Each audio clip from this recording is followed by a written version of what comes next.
Hello બચ્ચા building, good afternoon all of you. કેમ છો બધાય? મજામાં? તબિયત પાણી સારા બધાના? ચાલો આપણે ચેપ્ટર નંબર 5માં લાસ્ટ ટાઈમ બળનો આઘાત, ન્યૂટનનો બીજો નિયમ, ત્રીજો નિયમ જોયું હતું, બરાબર. ચાલો આજે જોવાનું છે ખૂબ જ અગત્યની થિયરી. હજી એક વખત કહી દઉં, ટેક્સ્ટ બુક જોવાની નથી. અહીંયા જેટલું કરાવું એટલું જ તમારે કરવાનું છે. આજની થિયરીમાં જોવાનું છે કન્ઝર્વેશન ઓફ મોમેન્ટમ. શું? કન્ઝર્વેશન ઓફ મોમેન્ટમ એટલે શું? વેગમાન સંરક્ષણનો નિયમ. કન્ઝર્વેશન ઓફ મોમેન્ટમ, વેગમાન સંરક્ષણનો નિયમ. ચાલો વેગમાન સંરક્ષણનો નિયમ જોઈએ આપણે.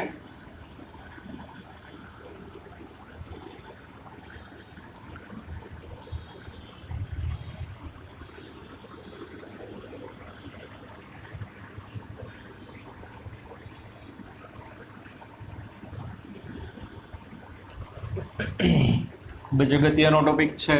ચાર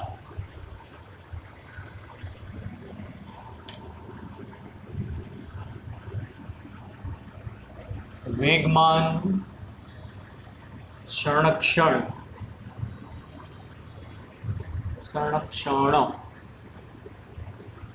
નો નિયમ.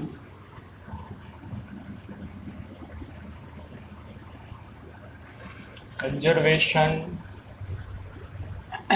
of momentum. બરાબર. ચાલો વેગમાન સંરક્ષણનો નિયમ શું કહે છે? વેગમાન સંરક્ષણનો નિયમ એમ કહે છે અલગ કરેલા તંત્રનું કુલ વેગમાન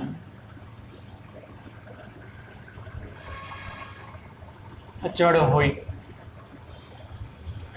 શું કહે છે વેગમાન સંરક્ષણનો નિયમ? અલગ કરેલા તંત્રનું કુલ વેગમાન કેવું હોય? અચળ. જોવો જોઈએ, સંરક્ષણ એટલે શું? સંરક્ષણ એટલે બદલાય નહીં. દાખલા તરીકે તમારા 8મા 9મામાં ક્યાંક ઉર્જા સંરક્ષણનો નિયમ આવી ગયો છે કે ભાઈ ઉર્જા ઉત્પન્ન ના થાય, નાશ ના થાય, પરંતુ ઉર્જાનું એક સ્વરૂપમાંથી બીજા સ્વરૂપમાં અચળ રહે. વિશ્વમાં રહેલી કુલ ઉર્જાનો જથ્થો અચળ છે. ઉત્પન્ન ના થાય, નાશ ના થાય, પણ એક સ્વરૂપમાંથી બીજા સ્વરૂપમાં એનર્જી શું થાય તો કે કન્વર્ટ થાય. કન્ઝર્વેશન ઓફ મોમેન્ટમ, બે નવા શબ્દ આવ્યા છે. અલગ કરેલું તંત્ર, અલગ કરેલું તંત્ર એટલે શું? તો જુઓ બચ્ચા બિલ્ડિંગ, આઇસોલેટેડ સિસ્ટમ, અલગ કરેલું તંત્ર. તો આઇસોલેટેડ સિસ્ટમ, અલગ કરેલું તંત્ર એટલે એવું તંત્ર, એવું સિસ્ટમ કે જે તંત્ર ઉપર લાગતું પરિણામી બાહ્ય બળ 0 હોય. શું? અલગ કરેલું તંત્ર. આઇસોલેટેડ સિસ્ટમ કોને કહેવામાં આવે? લખો તો લખી લેજો. એવું તંત્ર કે જે તંત્ર પર લાગતું પરિણામી બાહ્ય બળ 0 હોય, અથવા તો જે તંત્રમાં માત્ર આંતરિક બળો લાગતા હોય તેવા તંત્રને અલગ કરેલું તંત્ર કહેવાય. બરોબર. અલગ કરેલું તંત્ર એટલે આઇસોલેટેડ સિસ્ટમ.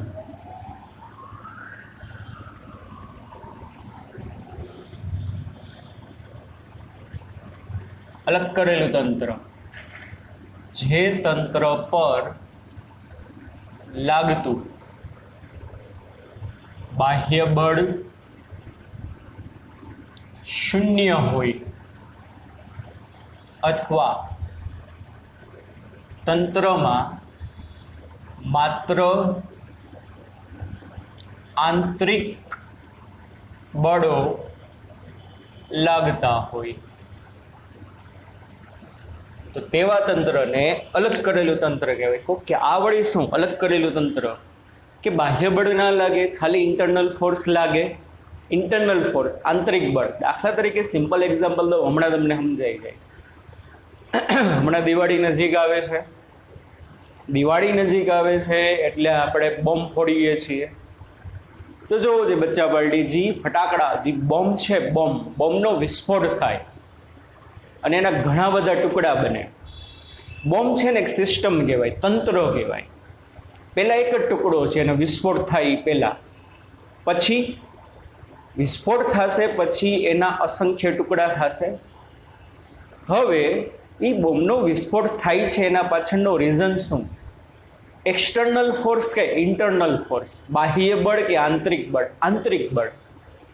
બોમ્બને ફોડવા માટે તમારા મથોડો ના મારવો પડે, ધમામ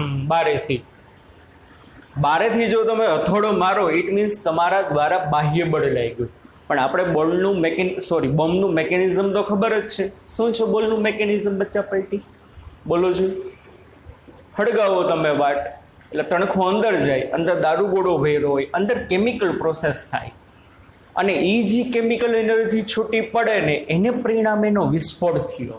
તો એ ઇન્ટરનલ એનર્જી કહેવાય, આંતરિક ઉર્જા કહેવાય, બોમ્બની પોતાની ઉર્જા કહેવાય. એ પોતાની ઉર્જાને કારણે બળ લાગ્યું, એને પરિણામે એનો વિસ્ફોટ થયો. આપણે બારેથી કાંઈ બળ લગાડવાની જરૂર પડતી નથી.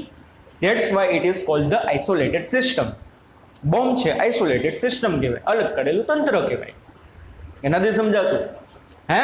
હવે ના બરોબર. બાહ્ય બળ આપણે લગાડવાની જરૂર નથી, હથોડો ના મારવો પડે, એની મેરે ફૂટે ડૂમ ડબામ, બરોબર. આઇસોલેટેડ સિસ્ટમ કહેવાય, અલગ કરેલું તંત્ર કહેવાય. આંતરિક બળ લાગે. રોકેટ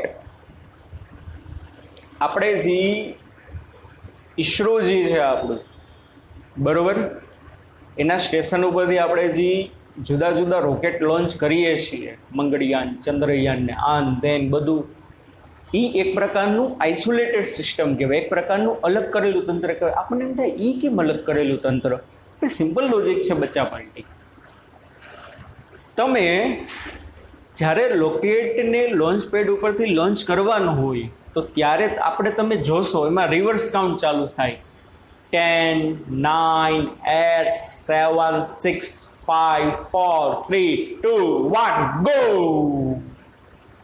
તો જ્યારે રોકેટને લોન્ચ પેડ ઉપરથી લોન્ચ કરવાનું હોય ત્યારે શું થાય કે ઘણા બધા માણસો નીચે ભેગા થાય, રોકેટને આમ ઉપાડે, અને વાંથી રિવર્સ કાઉન્ટ ચાલુ થાય માઇકમાં. 10, 9, 8, 7, 6, 5, 4, 3, 2, 1, ગો. ગો એટલે બધા સાયન્ટિસ્ટો ભેગા થઈ ઘાલો ઘા કરો ધૂમ, એટલે રોકેટ ઉપર જાય. એવું થાય છે? ના, નથી થતું.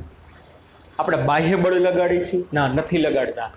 રોકેટની અંદર જે ફ્યુઅલ ભર્યું હશે, રોકેટની અંદર શું ભર્યું હોય? જે ફ્યુઅલ ભર્યું હોય એનું આંતરિક દહન થાય. અંદર એની ચેમ્બરમાં દહન ચેમ્બર હોય એમાં એનું દહન થાય. એ દહનને પરિણામે પુષ્કળ માત્રામાં, જો તમે જોયું હોય, પુષ્કળ માત્રામાં વાયુ છૂટો પડે, અને પુષ્કળ માત્રામાં જે વાયુ છૂટો પડે એ નોઝલમાંથી બહાર આવે, અને એનો ફોર્સ જેવું તેવું ના હોય. આપણે જોવો જ છો તમે, રોકેટ લોન્ચ પેડ ઉપર છૂટે ને ત્યારે પુષ્કળ માત્રામાં વાયુ બહાર નીકળે. હવે એ બધો વાયુ આમ નીચે જાય. નીચે જાય એટલે એ બધો વાયુ જમીનને ધક્કો મારે, ડૂમ. ત્રીજા નિયમ અનુસાર જમીન એના ઉપર ધક્કો મારે. તો અહીંયા આપણું બાહ્ય બળ તો આવ્યું નહીં, ઇન્ટરનલ પ્રોસેસ છે બધી. That's why rocket is called isolated system, અલગ કરેલું તંત્ર કહેવાય. સમજાય છે કે નહીં? બુલેટમાંથી જ્યારે રાઇફલ છોડ, કારણ કે આ બધા એક્ઝામ્પલ આવશે આપણે દાખલા ગણવાના, એટલે તમને કહું છું. બોમ્બના, બુલેટના, રોકેટના. બુલેટમાંથી જ્યારે તમે રાઇફલમાંથી જ્યારે તમે બુલેટ છોડો, ગનમાંથી બુલેટ છોડી, આ પણ આઇસોલેટેડ સિસ્ટમ છે. આપણે એમ થાય કે સર આ કેમ આઇસોલેટેડ સિસ્ટમ?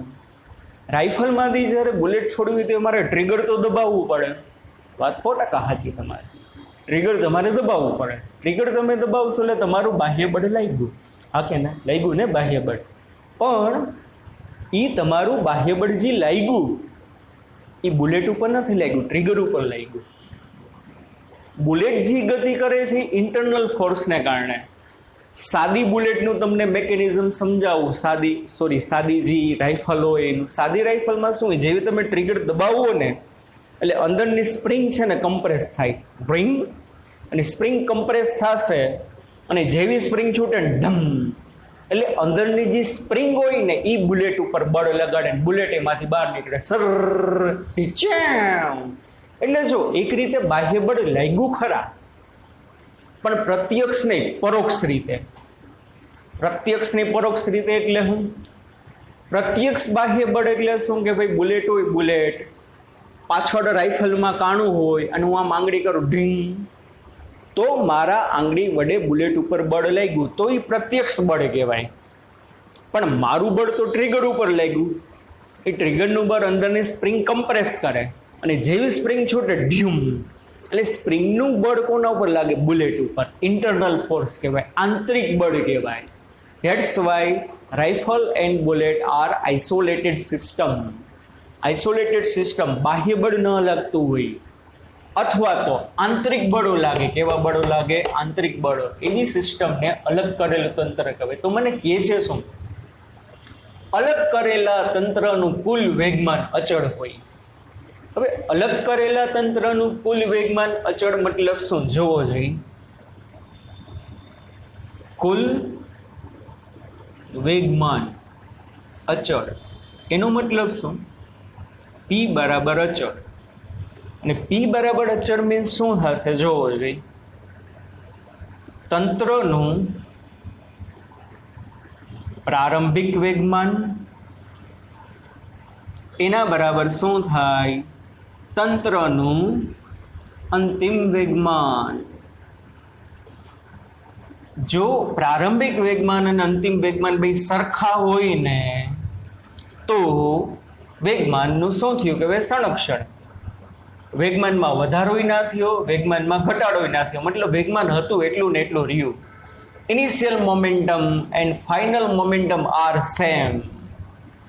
પ્રારંભિક અને અંતિમ વેગમાન બે સરખા હોય તો વેગમાન સંરક્ષણ, વેગમાનનું સંરક્ષણ થયું. વેગમાન કેવું રહે છે? અચળ. એમાં વધારોય નથી થતો કે ઘટાડોય નથી થતો, બે કેવા રહે છે? સેમ. બરોબર. જો અને આ વસ્તુ બનશે ઇન્ટરનલ સિસ્ટમમાં, આઇસોલેટેડ સિસ્ટમમાં. આપણે ગોળી અને રાઇફલનું ઉદાહરણ લઈએ, બરોબર? એના માટે આપણે પ્રૂવ કરીએ. જોવો જોઈએ, ગોળી અને રાઇફલના ઉદાહરણ દ્વારા આપણે પ્રૂવ કરીએ કે ભાઈ પ્રારંભિક અને અંતિમ વેગમાન તંત્રનું કહું છું કેવું હશે? અચળ હશે, બે સરખા હશે. જોવો, આપણા હાથમાં રાઇફલ છે તો તંત્ર છે, જો તંત્ર શબ્દ છે, આપણા હાથમાં રાઇફલ છે તો તંત્ર બે વસ્તુની કહેવાય. એક રાઇફલ પ્લસ બોડી. તંત્ર બે વસ્તુનું કહેવાય. કોનું કોનું? Rifle plus body. તે તંત્રનું મોમેન્ટમ લેવાનું હોય. સમજાય છે? તો રાઇફલ મારા હાથમાં છે તો રાઇફલનો પ્રારંભિક વેગ 0, અંદર બુલેટ સ્થિર છે તો બુલેટનો પણ પ્રારંભિક વેગ 0. હવે રાઇફલ અને બુલેટ બેના પ્રારંભિક વેગ 0 હોવાથી એના ઇનિશિયલ મોમેન્ટમ એ કેવા થશે? 0 થશે. બરોબર. ચાલો તો આપણે એમ કહી શકીએ શું? રાઇફલ તથા બુલેટના પ્રારંભિક વેગ 0, velocity of bullet is equal two velocity of rifle 0 છે, શરૂઆતના વેગ. ધેરફોર શું થશે? Initial momentum of bullet is equal two 0, initial momentum of rifle is equal two 0. હવે તમને તંત્રનું કીધું છે. કોનું? તંત્રનું. તો તંત્રનું પ્રારંભિક વેગમાન. તો તંત્રનું પ્રારંભિક વેગમાન એટલે શું? બુલેટનું પ્રારંભિક વેગમાન વત્તા રાઇફલનું પ્રારંભિક વેગમાન. શું લેવાનું? તંત્રનું પ્રારંભિક વેગમાન એટલે બુલેટનું પ્રારંભિક વેગમાન વત્તા રાઇફલનું પ્રારંભિક વેગમાન એ 0 થાય. બરોબર. એટલે ઇનિશિયલ મોમેન્ટમ જે છે સિસ્ટમની એ કેવી છે? 0 છે. બરોબર. ચાલો આગળ. હવે શું થાય? આપણે ટ્રિગર દબાવો છો એટલે અંદરની સ્પ્રિંગ દ્વારા, માની લ્યો સ્પ્રિંગ દ્વારા બુલેટ ઉપર F જેટલું બળ લાગ્યું ડેલ્ટા ટી સમયમાં. શું? સ્પ્રિંગ દ્વારા બુલેટ ઉપર F જેટલું બળ લાગ્યું ડેલ્ટા ટી સમયમાં. તો આપણે એમ કહી શકીએ બુલેટ પર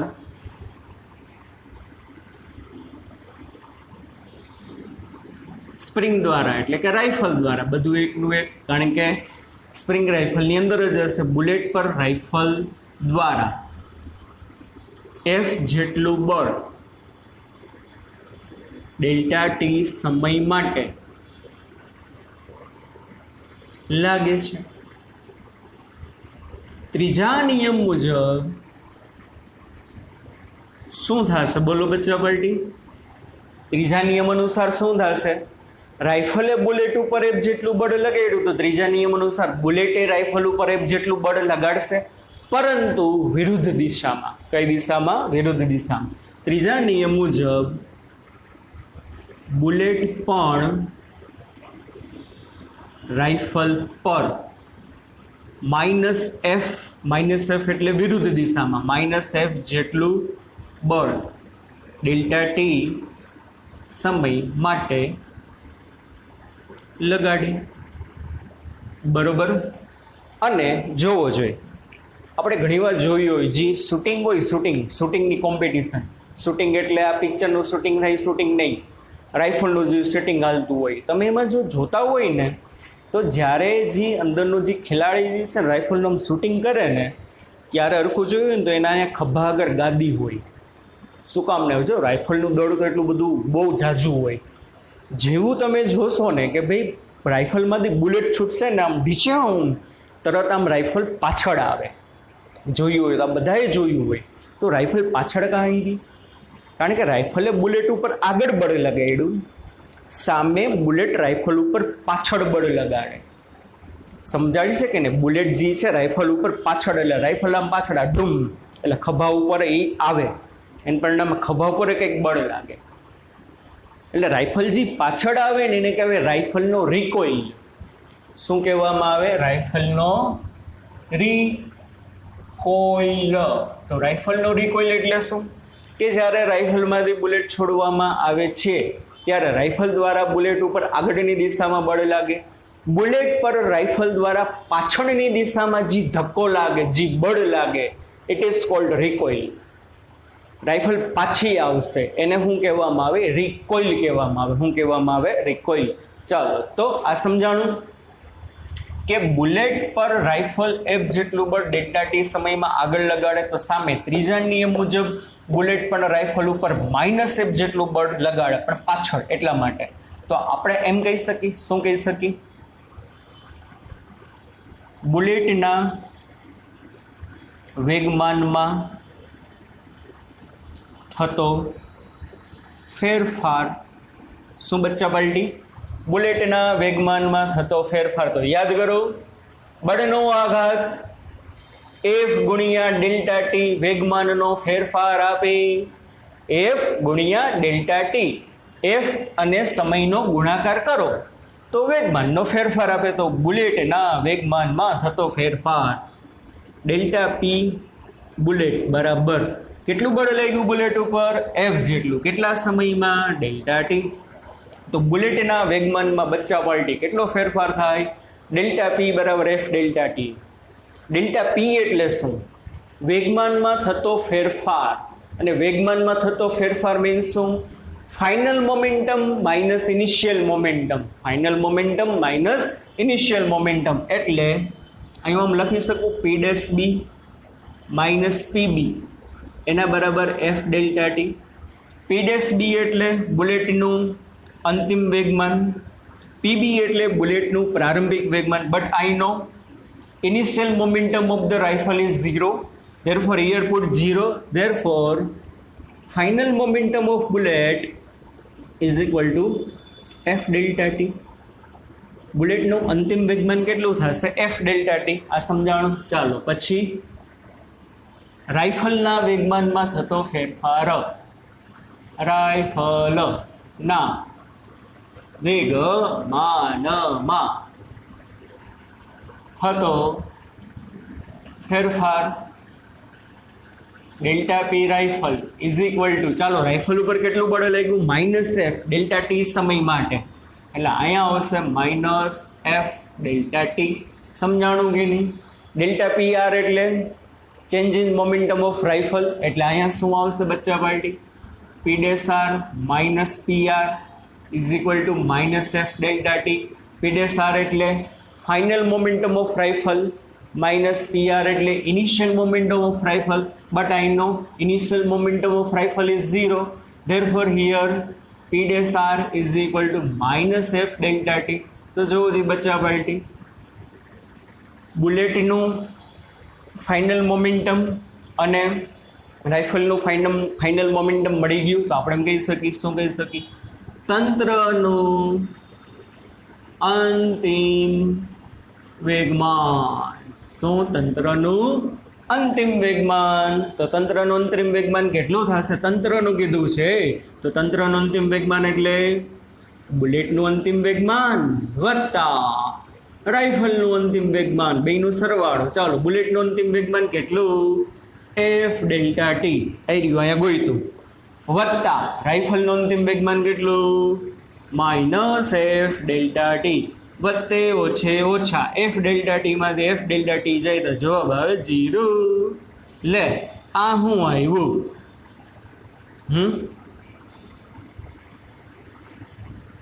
તંત્રનું અંતિમ વેગમાન 0, તંત્રનું પ્રારંભિક વેગમાન 0. તો બે કેવા આવ્યા? સરખા આવ્યા કે નહીં? તંત્રનું પ્રારંભિક વેગમાન 0 છે, તંત્રનું અંતિમ વેગમાન 0 છે. એનો મતલબ શું? વેગમાન વધ્યું નહીં કે વેગમાન ઘટ્યું નહીં. તો આપણે એમ લઈ શકો, શું? 1 અને 2 પરથી શું થશે? PB વત્તા PR એના બરાબર P ડેશ B વત્તા P ડેશ R. એટલે એમ કહી શકો તંત્રનું પ્રારંભિક વેગમાન બરાબર તંત્રનું શું? તો કે અંતિમ વેગમાન. Initial momentum and final momentum of the system are same. It means momentum is conserved, momentum is constant. વેગમાનમાં વધારો નથી થતો કે વેગમાનમાં શું નથી થતો? ઘટાડો નથી થતો. સમજાણું કે નહીં બચ્ચા પાર્ટી? હા કે ના? સમજાય છે? આ છે વેગમાન સંરક્ષણનો નિયમ. અને વેગમાન સંરક્ષણનો નિયમ જે છે only apply four isolated system. બરોબર? બાહ્ય બળ માટે તમે એને લાગુ પાડી શકશો નહીં. સમજાણું? ચાલો હજી આગળ કરાવું છું.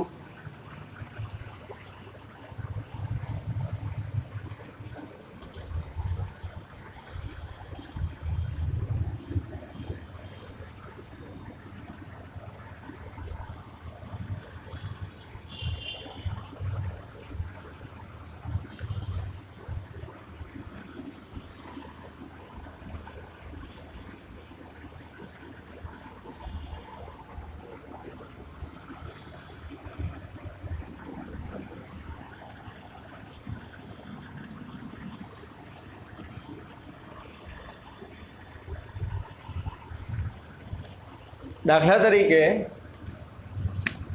આ એક સપાટી છે, સપાટી ઉપર 2 બોલ છે, A અને B. બંને એકબીજા તરફ ગતિ કરે છે. આનો વેગ છે VA, આનો વેગ છે VB. અને આ કન્ડિશન છે ને બેયની અથડામણ પહેલા. અથડામણને સંઘાત કહેવાય. શું કહેવામાં આવે? સંઘાત, કોલિઝન. તો અથડામણ પહેલા એનું વેગમાન દાખલા તરીકે PA, બીનું વેગમાન દાખલા તરીકે PB. બરોબર? હવે બે બોલ ગતિ કરતા, આ બધું આપણે પાછું છઠ્ઠા ચેપ્ટરમાં ડિટેલમાં આવશે. બરોબર? આ બે બોલ ગતિ કરતા કરતા કરતા આવ્યા, ડિંગ ડિંગ ડિંગ ડિંગ ડિંગ ડિંગ ડિંગ ધબા, ભટકાણા. હવે ભટકાશે એને પરિણામે શું થશે જોવો જોઈએ. બે બોલ એકબીજાના કોન્ટેક્ટમાં આવશે તો આ બીજો બોલ છે ને, બીજો બોલ એ બોલ ઉપર આ દિશામાં બળ લગાડશે. બરોબર? એટલે એ ઉપર બળ લાગ્યું ડ્યુ ટુ બી આ દિશામાં. પહેલો બોલ ત્રીજા નિયમ અનુસાર આના ઉપર આ દિશામાં સામસામે બે બળ લગાડશે. હવે એને પરિણામે શું થશે? આફ્ટર કોલિઝન બે આમ આવતા હતા, ડુમ ડુમ, આ અને આમ ધક્કો મારે, આ અને આમ ધક્કો મારે. હવે એને પરિણામે પાછી બેની ગતિની દિશા ઉલટાઈ જશે. એટલે આફ્ટર કોલિઝન શું થશે? એ અને બી પાછા ઓપોઝિટ જવા માંડે. પણ આફ્ટર કોલિઝન સપોઝ આની વેલોસિટી છે VA ડેશ, આની છે વેલોસિટી VB ડેશ. આ શું છે?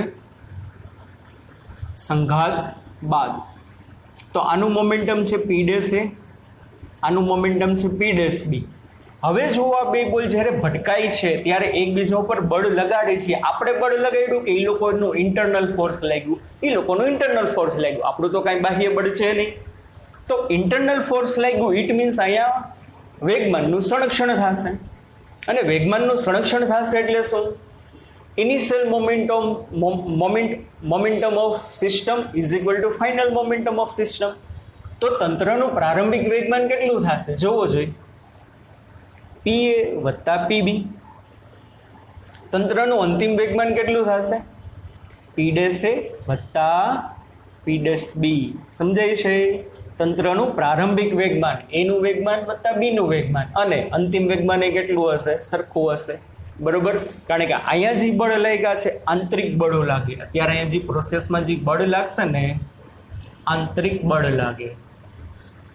અને સંઘાત આપણે આવશે ઘણા પ્રકારના હોય, પણ મેઇન બે સંઘાત આવશે, સ્થિતિસ્થાપક અને અસ્થિતિસ્થાપક.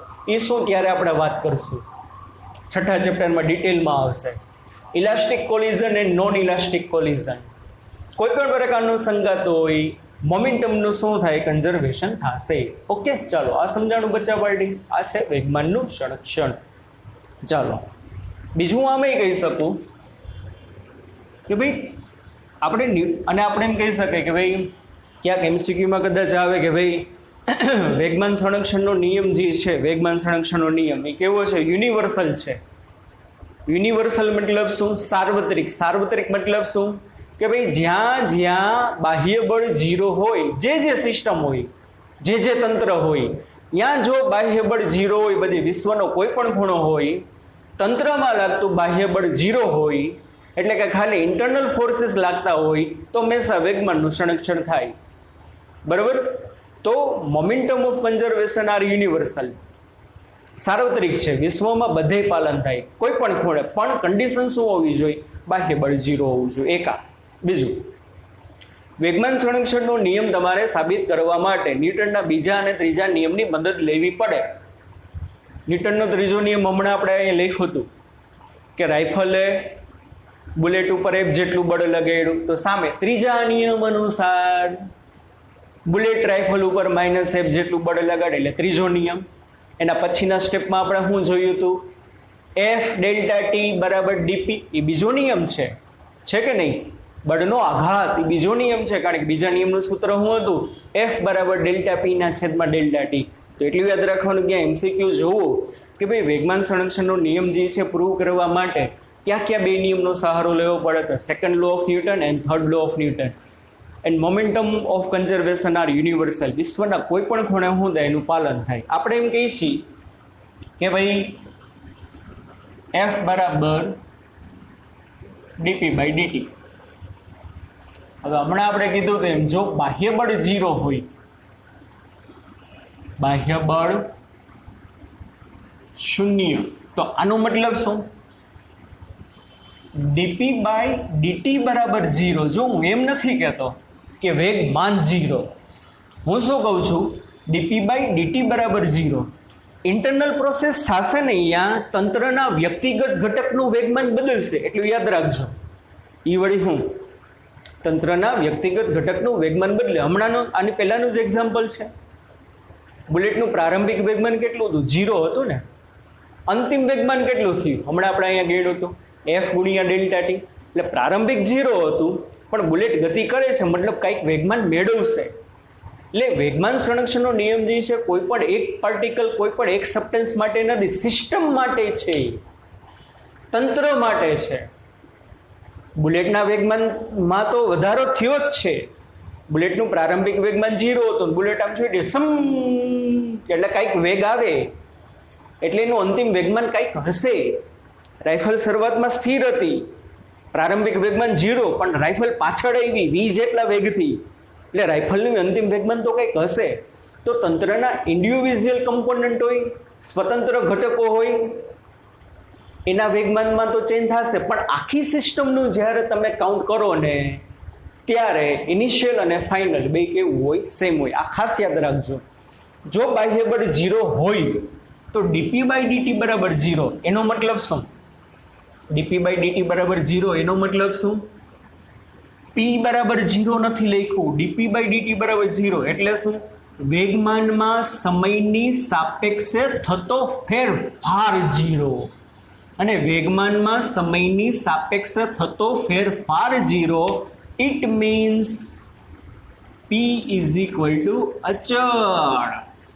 કે નથી સમજાતું બચ્ચા પાર્ટી? ડીપી બાય ડીટી આવા પ્રશ્ન પૂછાય કે નીચેમાંથી કયું વિધાન સાચું છે વેગમાન સંરક્ષણ માટે? તો ડીપી બાય ડીટી બરાબર 0 હોય, વેગમાનનો સમયની હારે ફેરફાર 0 હોય, પણ વેગમાન તો કેવું રહેશે? તંત્રનું કોન્સ્ટન્ટ જ રહેશે. કેવું રહેશે? તો કે કોન્સ્ટન્ટ. p બરાબર અચળ, અને p બરાબર અચળ મીન્સ શું થશે?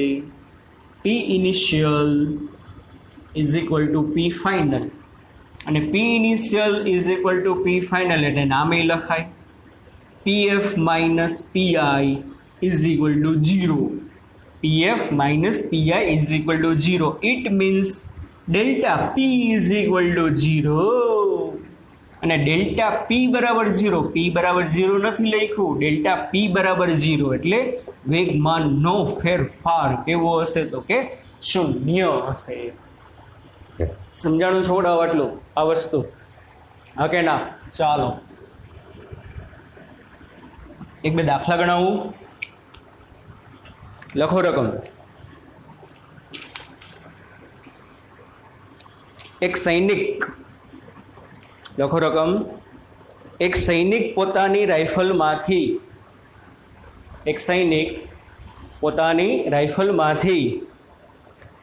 50 ગ્રામ દળની ગોળીઓ, એક સૈનિક પોતાની રાઇફલમાંથી 50 ગ્રામ દળની ગોળીઓ 1000 મીટર પર સેકન્ડના વેગથી છોડે છે. 1000 મીટર પર સેકન્ડના વેગથી છોડે છે. જો તે પોતાના ખભા પર વધુમાં વધુ 200 ન્યૂટન બળ ખમી શકતો હોય, વધુમાં વધુ 200 ન્યૂટન બળ ખમી શકતો હોય તો 1 સેકન્ડમાં કેટલી ગોળી છોડી શકે? 1 સેકન્ડમાં કેટલી ગોળી છોડી શકે? હવે જો રાઇફલમાંથી જે બુલેટ છૂટે છે ને, બુલેટ,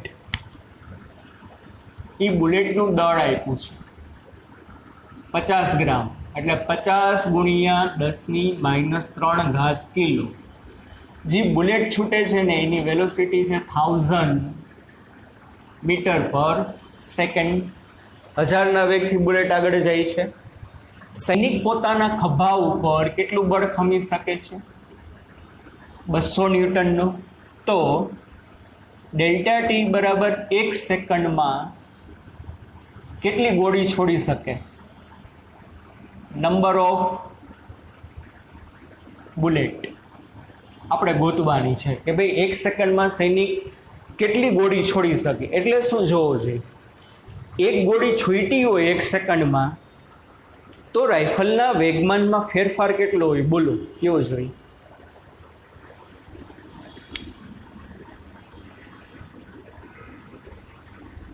રાઇફલના વેગમાનમાં થતો ફેરફાર F ગુણ્યા ડેલ્ટા ટી બરાબર ડીપી થાય. વેગમાનમાં થતો ફેરફાર કેટલો થાય? F ગુણ્યા ડીટી બરાબર ડીપી. હવે જો એક ગોળી છૂટે તો ને વેગમાનનો ફેરફાર એમવી હોય. તમને એમ થાય કેમ એમવી? કારણ કે ડેલ્ટા પી એટલે શું? PF minus PI.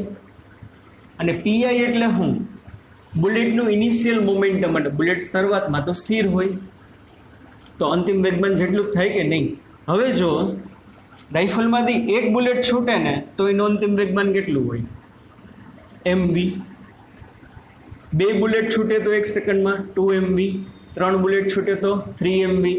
4 બુલેટ છૂટે તો 4 એમવી. પણ માની લ્યો રાઇફલમાંથી 1 સેકન્ડમાં n બુલેટ છૂટે છે. રાઇફલમાંથી 1 સેકન્ડમાં કેટલી બુલેટ છૂટે છે? n bullet. ધારો કે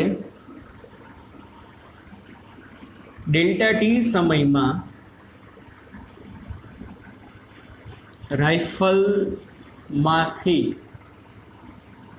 n બુલેટ છૂટે છે તો એફ ડેલ્ટા ટી બરાબર શું થાય? 1 હોય તો એમવી, 2 હોય તો 2 એમવી, 3 હોય તો 3 એમવી, પણ અહીંયા એન છે એટલે એન એમવી. કાંઈ ના સમજાય તો એક સૂત્ર યાદ રાખો, શોર્ટકટ ફોર્મ્યુલા, કે એફ ડેલ્ટા ટી બરાબર એન એમવી. ચાલો, મને શું કીધું છે? નંબર ઓફ બુલેટ કીધા છે, તો એન બરાબર એફ ડેલ્ટા ટીના છેદમાં એમવી. ચાલો, હવે મને કહી દીધું છે, કારણ કે એક બુલેટ છૂટે તો રાઇફલને પાછળ એટલો ધક્કો લાગે, 2 બુલેટ છૂટે તો ધક્કો વધુ લાગે, 3 બુલેટ છૂટે તો ધક્કો વધુ લાગે, 4 બુલેટ છૂટે તો 4 બુલેટ આગળ જાય તો સામે 4 બુલેટનો ધક્કો પાછળ લાગે તો ધક્કો વધતો જાય. સમજાય છે કે નહીં? તો સૈનિકનો ખભો 200 ન્યૂટન બળ ખમી શકે, એટલે અહીંયા 200. કેટલા સમયમાં? સમય દઈ દીધો છે 1 સેકન્ડમાં. કેટલા સમયમાં? 1. એટલે ડેલ્ટા ટી બરાબર 1 મૂકવાનું, છેદમાં માસ ઓફ બુલેટ કેટલું છે? 50 ગુણ્યા 10 - 3, અને એને ગુણ્યા વેલોસિટી ઓફ બુલેટ 1000 એટલે 10 - 3. આ 10 - 3, આ 10 + 3 એટલે કેન્સલ. 200/50 એટલે n બરાબર 4. જવાબ આવી ગયો કે સૈનિક 1 સેકન્ડમાં વધુમાં વધુ 4 ગોળી છોડે. 4 ગોળી છૂટશે ને એટલે એમ કહી શકે કે 1 સેકન્ડમાં 4 ગોળી ઉપર 200 ન્યૂટન બળ આગળ લઈ ગયું હશે, તો સામે એ 4 ગોળી 200 ન્યૂટન બળ પાછળ દેતી ગઈ હશે, ત્રીજા નિયમ અનુસાર. સમજાય છે કે નહીં? એટલે આ તમારો આન્સર. આ રીતે ગણવાનું. ઓકે, ચાલો.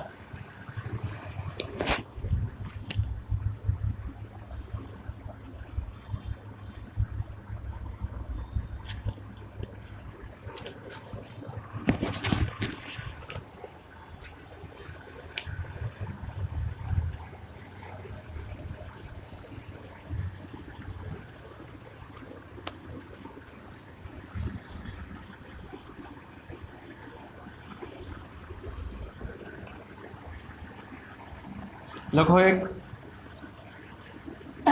સ્થિર સ્થિતિમાં રહેલા એક બોમ્બનો રકમ લખો. સ્થિર સ્થિતિમાં રહેલા એક બોમ્બનો વિસ્ફોટ થતા, સ્થિર સ્થિતિમાં રહેલા એક બોમ્બનો વિસ્ફોટ થતા તેના 3 ટુકડા થાય છે. તેના 3 ટુકડા થાય છે.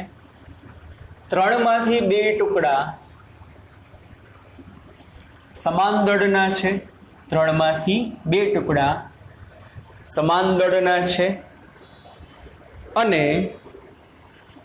આ 2 ટુકડા પરસ્પર વિરુદ્ધ દિશામાં, આ 2 ટુકડા પરસ્પર વિરુદ્ધ દિશામાં 10 મીટર પર સેકન્ડના સમાન વેગથી ગતિ કરે છે. સ્થિર સ્થિતિમાં રહેલા એક બોમ્બનો વિસ્ફોટ થતાં 3 ટુકડા થાય છે. 3 ટુકડામાંથી 2 ટુકડા સમાન દળના છે. આ 2 સમાન દળના ટુકડા પરસ્પર લંબ દિશામાં, આ 2 સમાન દળના ટુકડા પરસ્પર લંબ દિશામાં 10 મીટર પર સેકન્ડના વેગથી ગતિ કરતા હોય, પરસ્પર લંબ દિશામાં 10 મીટર પર સેકન્ડના વેગથી ગતિ કરતા હોય, તો ત્રીજા ટુકડાના વેગનું મૂલ્ય અને દિશા શોધો. ત્રીજા ટુકડાના વેગનું મૂલ્ય અને દિશા શોધો. જો આ બોમ્બ છે, સ્થિર સ્થિતિમાં અહીંયા પડ્યો છે. હવે એનો વિસ્ફોટ થયો, ડૂમ, અને માની લો 3 ટુકડા થયા. કેટલા ટુકડા થયા? 3. તો હવે 3 ટુકડા થયા ને, એમાંથી 2 ટુકડાનું દળ સરખું છે, અને 2 ટુકડાનું દળ સરખું છે ને પરસ્પર લંબ દિશામાં ગતિ કરે છે. માની લ્યો m1 બરાબર m2 બરાબર m. પહેલા અને બીજા ટુકડાનું દળ સરખું છે, બેયના વેગી સરખા છે. v1 બરાબર v2 બરાબર 10. કેટલું આપ્યું છે? 10. પણ એક કન્ડિશન કીધી, આ બંને ટુકડા પરસ્પર લંબ દિશામાં ગતિ કરે. હવે માની લો પહેલો ટુકડો છે એ x દિશામાં ગયો, બીજો ટુકડો છે એ y દિશામાં ગયો. કઈ દિશામાં? y. તો પહેલા ટુકડાનો વેગ કેટલો હશે? v1 બરાબર 10 i કેરેટ. બીજા ટુકડાનો વેગ કેટલો હશે? v2 બરાબર 10 j કેરેટ. કારણ કે મને કન્ડિશન આપી દીધી છે, સમાન દળના 2 ટુકડા પરસ્પર લંબ દિશામાં 10 મીટર પર સેકન્ડના વેગથી ગતિ કરે છે. એટલે બેયના વેગ 10, પણ લંબ દિશામાં, તો એક x માં ગયો તો એક ક્યાં ગયો હશે? y માં. હા કે ના? સમજાય છે કે ધારી લે કે ધારો કે આ x માં ગયો તો ઓલો ક્યાં ગયો હશે y માં. એક બીજું લખવાનું ભૂલાઈ ગયું, ત્રીજા ટુકડાનું દળ આ બંનેના દળ કરતા 3 ગણું છે. ત્રીજા ટુકડાનું દળ બેયના દળ કરતા કેટલા ગણું છે? 3 ગણું. એટલે m3 બરાબર શું છે? 3m. આ બેયના દળ કરતા કેટલા ગણું છે? 3 ગણું. તો ત્રીજા ટુકડાના વેગનું મૂલ્ય અને દિશા હવે જોવો જોઈએ. બોમ્બનો વિસ્ફોટ થશે એટલે ઇન્ટરનલ ફોર્સ લાગે, અને ઇન્ટરનલ ફોર્સ લાગે એટલા માટે આ જે છે આખી આઇસોલેટેડ સિસ્ટમ કહેવાય. એટલે વેગમાન સંરક્ષણના નિયમનું પાલન થાય. બરોબર? તો શું કહી શકાય? બોલું. વેગમાન સંરક્ષણના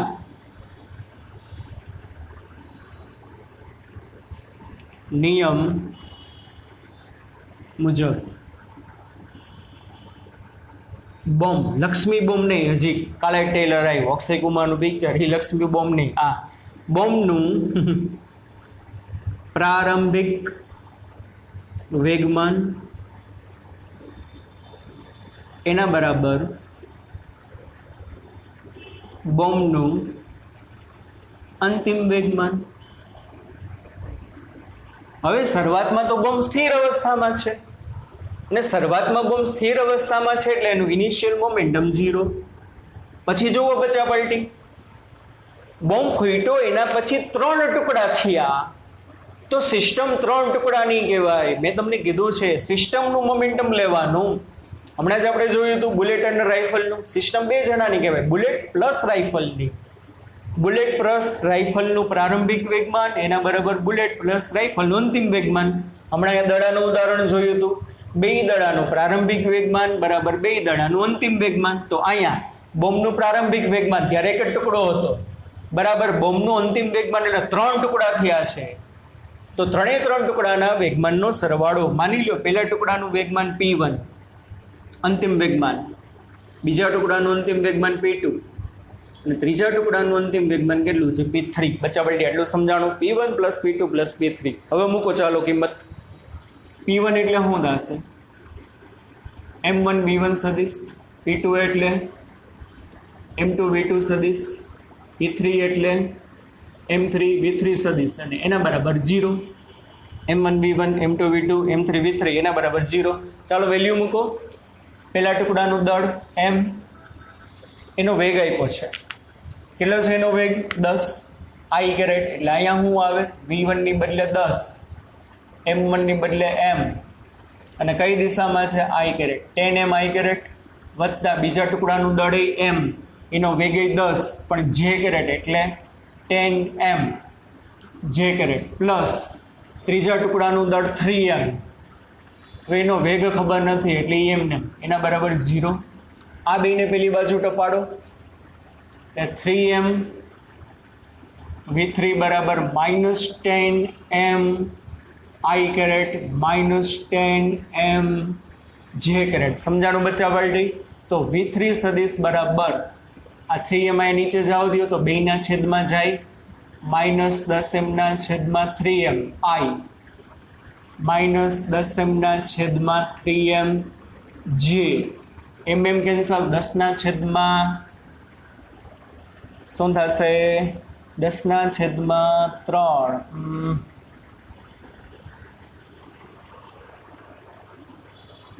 સોરી, ઓલા વેગ છે ને 30 આપ્યા છે. 2 ટુકડાના વેગ કેટલા આપ્યા છે? 30. 2 ટુકડાના વેગ કેટલા આપ્યા છે? 30.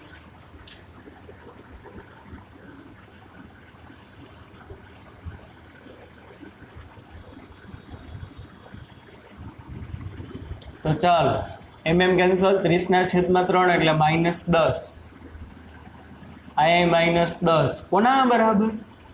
v3 સદિશ બરાબર. તો આનો મતલબ જો ખબર પડી ગઈ, ત્રીજો ટુકડો કઈ દિશામાં જતો હશે? ત્રીજા ટુકડાનો વેગ આવ્યો -10i -10j. તો જો પહેલો ટુકડો x માં જતો હોય, બીજો ટુકડો y માં જતો હોય, તો ત્રીજો ટુકડો છે ને -x -y સમતલમાં ગતિ કરતો હોય. અહીંયા આપણે આકૃતિ અધૂરી રાખી છે દોરવાની. આ માઇનસ વાય, આ માઇનસ એક્સ. આના ઉપરથી મને ખબર પડે, શું ખબર પડે કે ત્રીજા ટુકડાની વેલોસિટી માઇનસ આઈ માઇનસ જે, એટલે માઇનસ એક્સ વાય સમતલમાં છે. ક્યાં આગળ છે? માઇનસ એક્સ વાય સમતલમાં. એટલે ત્રીજા ટુકડાની વેલોસિટી આમ હશે. સમજાય છે કે નહીં? હા કે ના? ચાલો, તો ત્રીજા ટુકડાની વેલોસિટી આ દિશામાં આવી, એનું મૂલ્ય જોઈ છે. વેગનું મૂલ્ય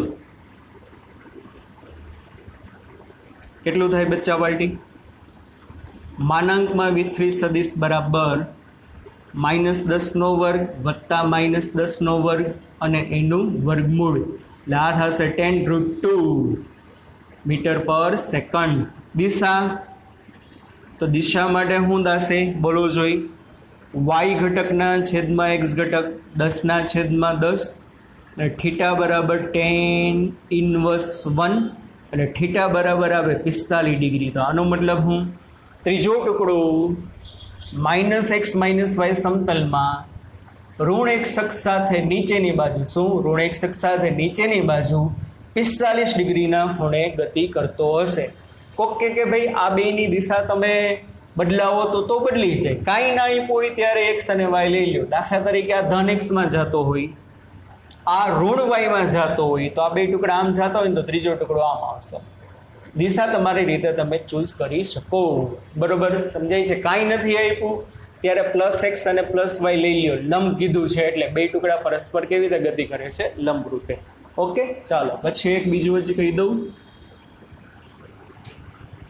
આપણે કીધું તું, યાદ હોય તો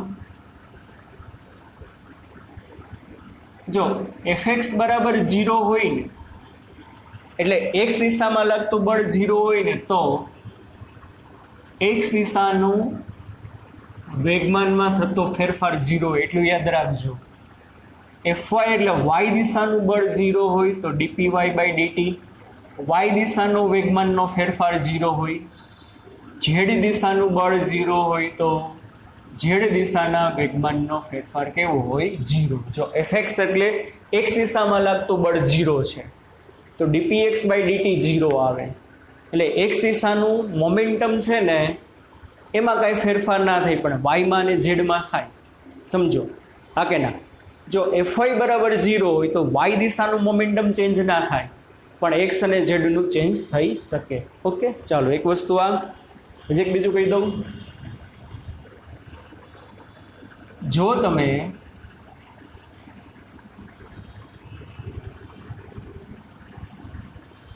P વર્સિસ T નો ગ્રાફ દોરો કે સમય સાથે વેગમાન કન્ટિન્યુ શું થતું જાય છે? વધતું જાય છે.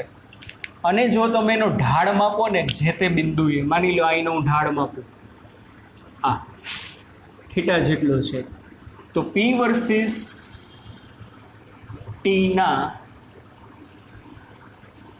આલેખનો ઢાળ બળ આપે, એટલે tan થીટા બરાબર શું થાય? F. કારણ કે સિમ્પલ વસ્તુ છે, આપણે એમ કહીએ છીએ F બરાબર dp/dt, બોલીએ છીએ ને F બરાબર dp/dt.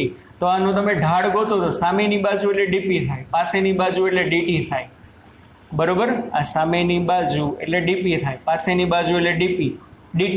dp ના છેદમાં dt ફોર્સ આપે. તો P વર્સિસ T નો આલેખનો જો તમે ઢાળ માપો તો ઢાળ તમને ફોર્સ આપે. અને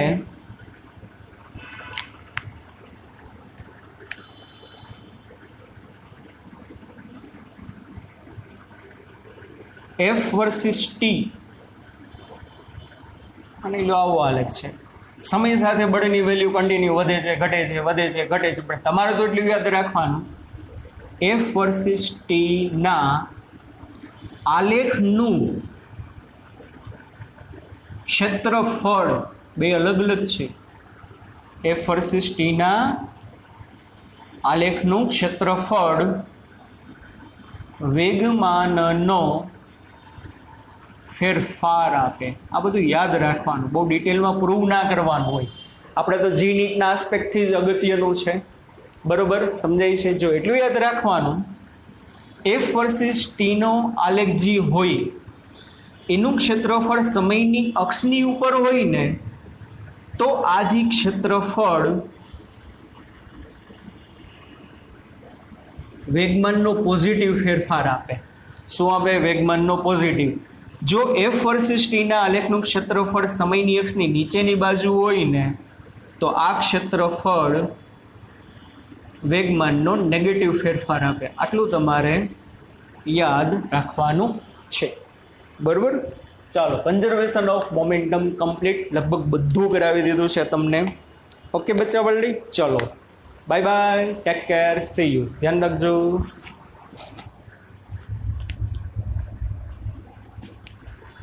હા, અને કાલની એક્ઝામમાં જીનીટની એક્ઝામમાં ત્રીજું ચોથું ચેપ્ટર રાખવું છે, અને સન્ડેની એક્ઝામમાં જે એક વખત કહી દઉં કયું ચેપ્ટર છે, આપણે ત્રીજું ચેપ્ટર છે. ટેક્સ્ટ બુક બેઝ હશે, પહેલેથી કહી દઉં છું. સોમવારનું પેપર ત્રીજા ચેપ્ટરનું. કાલે તો ત્રીજું ચોથું આખું છે. બરાબર? ઓકે, સરખી તૈયારી કરજો, સરસ તૈયારી કરજો બચ્ચા વર્લ્ડી. ચલો bye bye, take care, C you. ધ્યાન રાખો.